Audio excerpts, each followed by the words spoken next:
तुम्हाला माहिती आहे का, बोटनेक ब्लाऊजचे डिझाईनसुद्धा आपण विदाऊट कॅनव्हास पेपर वापरून बनवू शकतो.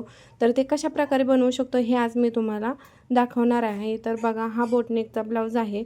सुरुवातीला काय करायचं आहे, अस्तरवर आपल्याला बोटनेक ब्लाऊजचा जो शेप पाहिजे तो शेप ड्रॉ करून घ्यायचा आहे आणि नंतर कट करून घ्यायचा आणि नंतर मेन कापड आहे ते घ्यायचं आणि काय करायचं, मेन कापड सुलट आणि त्यावर अस्तर ठेवायचे आणि तशीच टीप आहे अशी टीप मारून घ्यायची.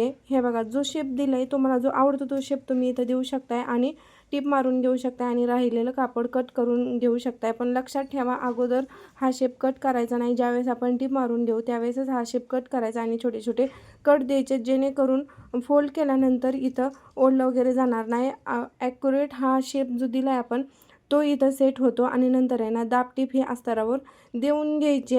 हे बघा, अशा प्रकारे वरती गळ्याच्या साईडने आणि जो आपण बोटनेकचा शेप देऊ तिथंसुद्धा टीप मारून घ्यायची आणि नंतर सुलट करून घ्यायचे आणि नंतर खालच्या साईडने टीप मारायची. अगोदर खालच्या साईडने मारायची नाही टीप, नंतर जो आपण शेप ड्रॉ केला आहे तो शेप स्टिच करून झाल्यानंतरच खालच्या साईडला पण पाठीच्या टीप मारून घ्यायची आणि तिथंसुद्धा आपण दाबटीप देऊन घेणार आहे.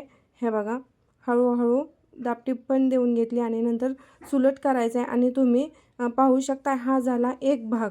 अशा प्रकारे आपण पण दुसरा भाग रेडी करून घेणार आहे आणि ह्याचं टोक कशाच्या सहाय्याने तर बाहेर काढायचं आणि सेम दुसरा भाग आहे ना तो आपण तयार करून घेणार आहे. आणि कसा वाटला तुम्हाला, विदाऊट आपण कॅनव्हास पेपर न वापरता डिझाईन अशा प्रकारे सेट करू शकतो.